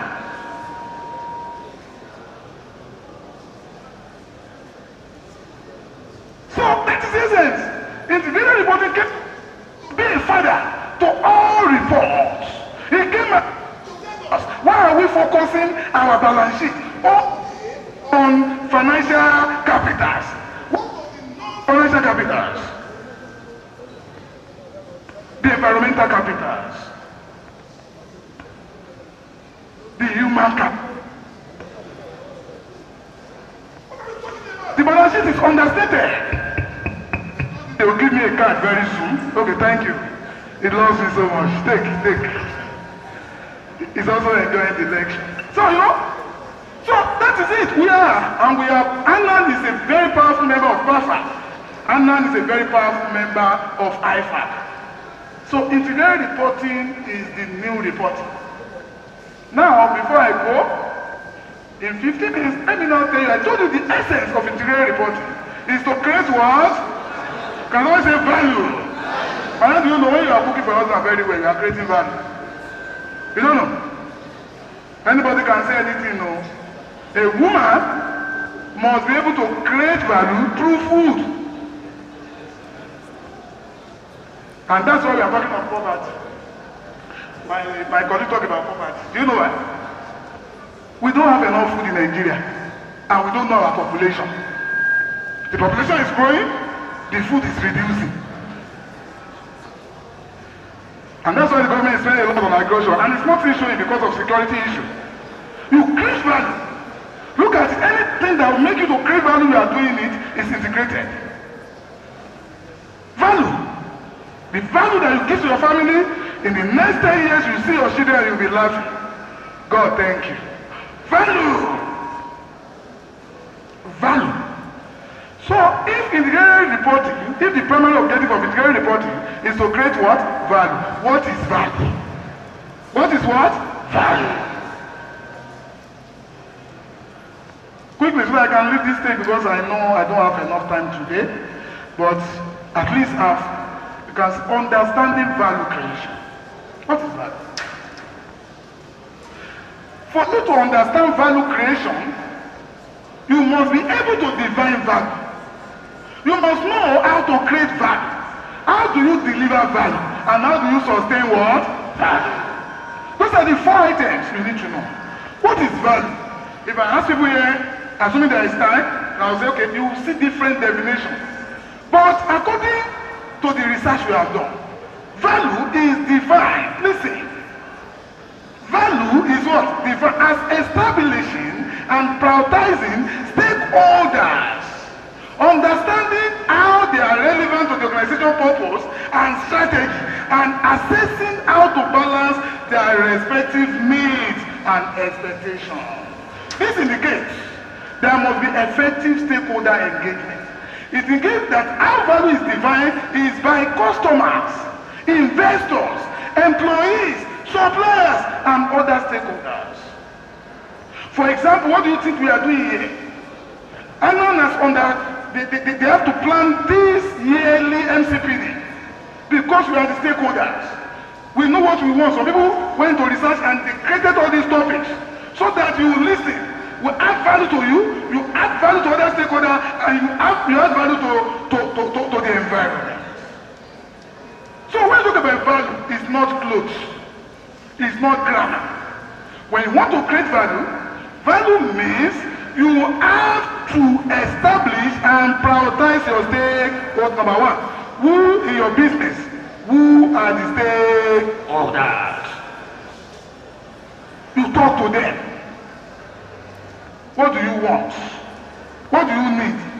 In terms of our quality, what we are producing, is it okay?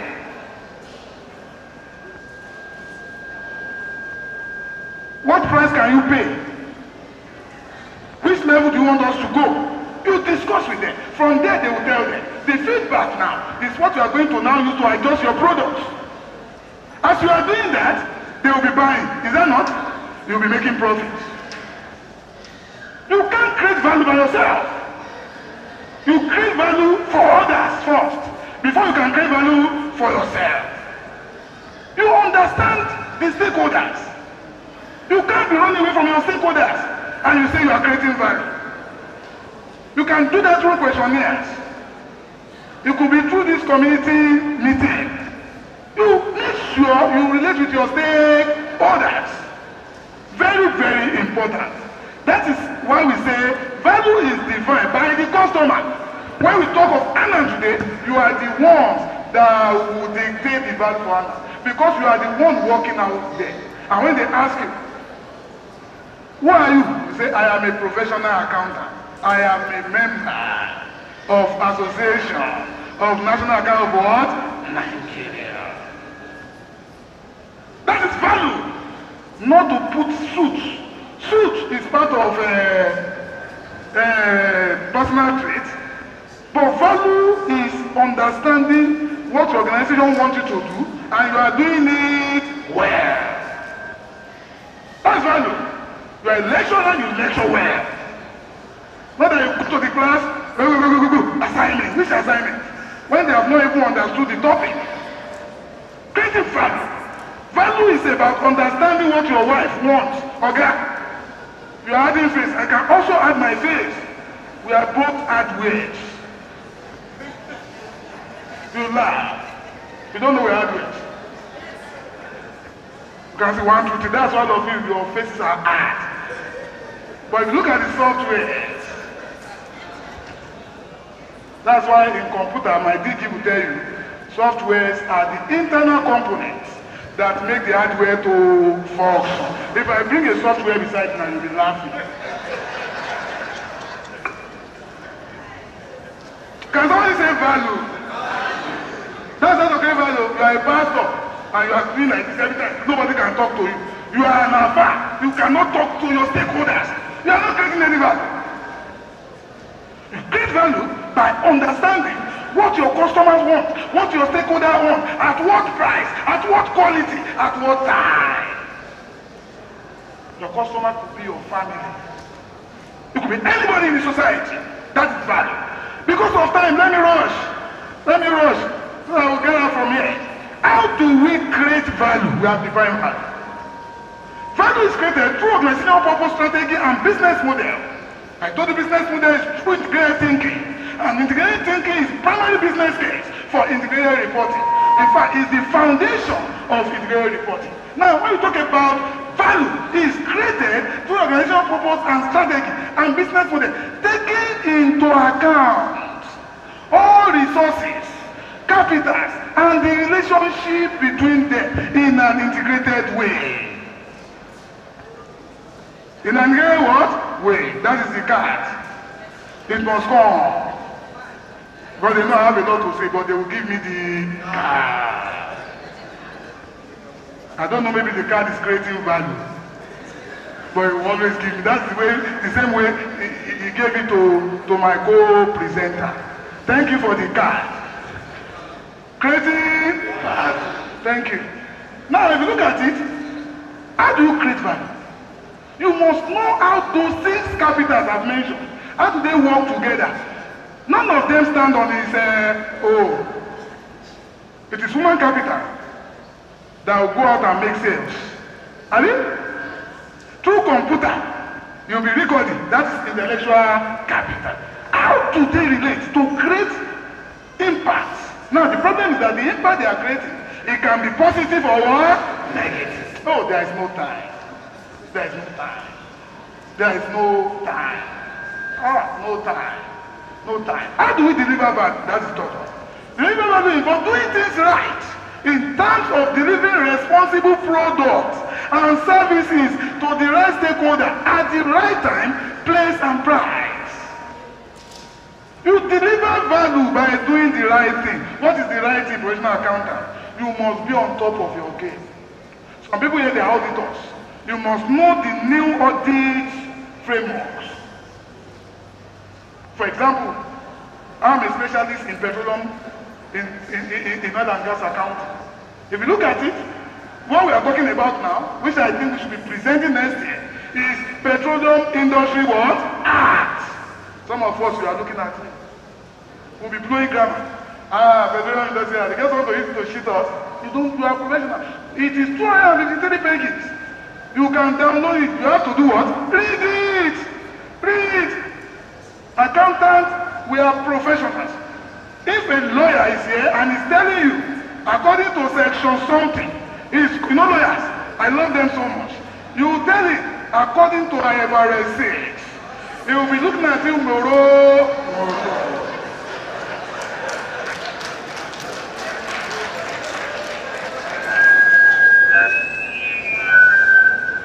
Can somebody say value?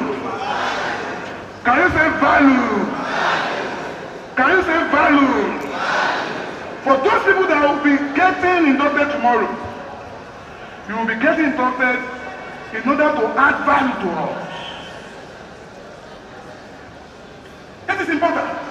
If you cannot create value, you are not worth or worthy to be a professional accountant. Because people will rely on your information and advice for their own decision. Then the last one, before I go to a conclusion, how do we sustain value? Value can be retained and protect internally in the organization and externally to shareholders and stakeholders. Ideally, when you create value, that is the example is what we did, what they call this thing. We call it part of financial statement. When we are this statement, we used to prepare to share value-added statements. So when you create value, you must also retain the value. That's your internal profit, retain profit. And you must also be able to distribute value externally. You have a business, you are making money, you are doing well, good reputation, branding, everything. You have never contributed anything to your community. You are not creating any value. Value must also be distributed to employee, management, but in a balanced way. In a what? Balanced way. So what have you said? What I've done this afternoon is to tell the meaning of integrated reporting in brief. 2, I was able to, the essence of integrated reporting is through integrated thinking and to create value. And I was able to define the meaning of value. I define value. I've explained how value can be created. I've explained how value can be what? Sustained. In conclusion,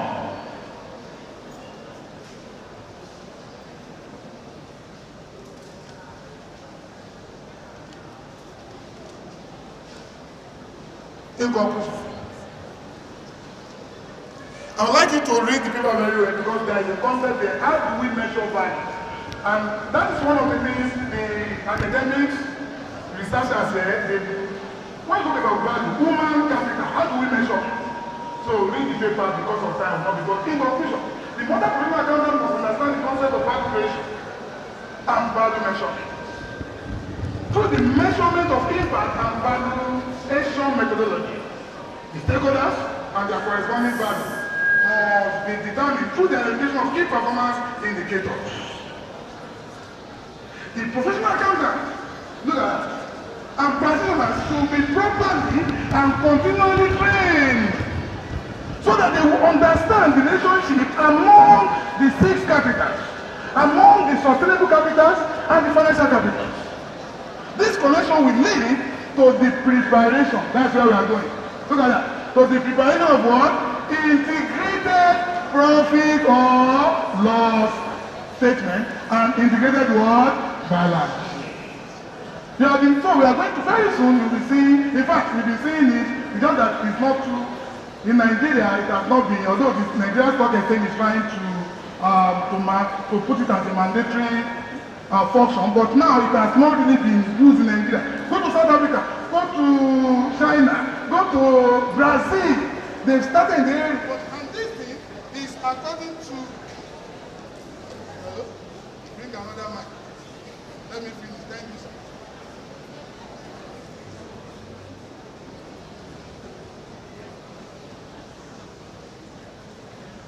It's not working. No other. So you saw that the integrated profit and our loss account will start preparing. And that's why you need to get the framework, the integrated framework. You need to get your reading and read this paper. It's very important because now the corporate reporting, financial statement, all those statements, everything will now be under integrated, will now be linked to integrated what? Report. Are you with me? So when everybody is now talking of financial statement, financial report, corporate report, with the modern... The battery is down. camera, please. Talking of what? Not this one. I remain. Look here. God bless you.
I am ADBC Julius Adedeji. Yes, sir. I am ADBC Julius Adedeji. I work in Federal Polytechnic Enugu and Assistant Chief Accountant. Membership number. Membership number, sir. About to be endorsed. Okay. About to be endorsed. Get to join us. Sir.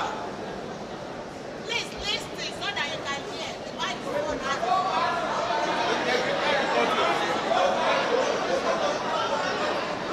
just after you hear him. You can be able to hear me. I have a louder voice. Integrated reporting is about creation of value. Here we are in the eastern part of Nigeria that we have insecurity. I believe that ANAN is a stakeholder in the eastern part now that we can be able to create a model, to create an impact, to solve security problem by creating a model through our value. Sir, how do we do that? Thank you. The next question, please.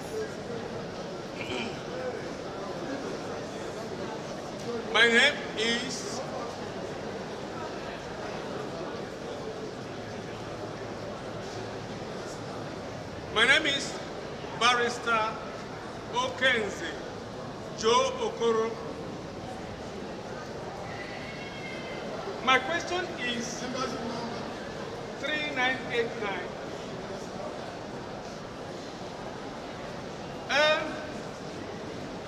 I want to commend you for the very eloquent manner and the presentation of this paper. I commend you.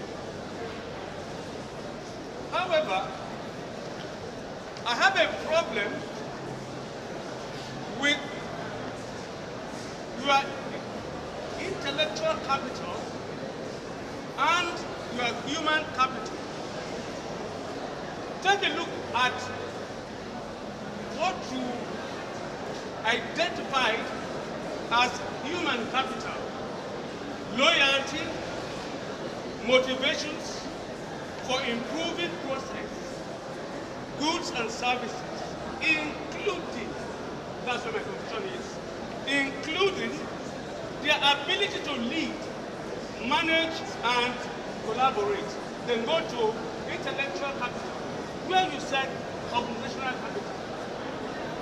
Organizational capital under intellectual capital.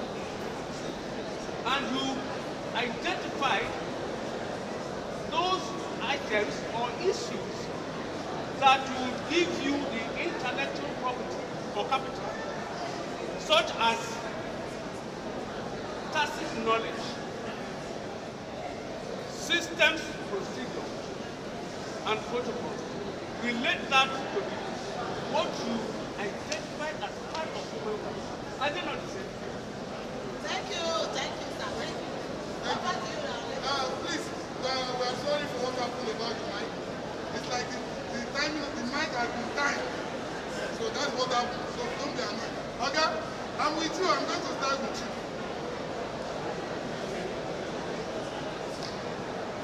Okay, you start with me. I'm starting just okay. Let me start with you. Now, the question is very simple. You see, if you have not read the paper in detail, that's what I'm saying. We have so many, you see, the measurement or example of quantifying all these categories is still in research. This one, you will hear me.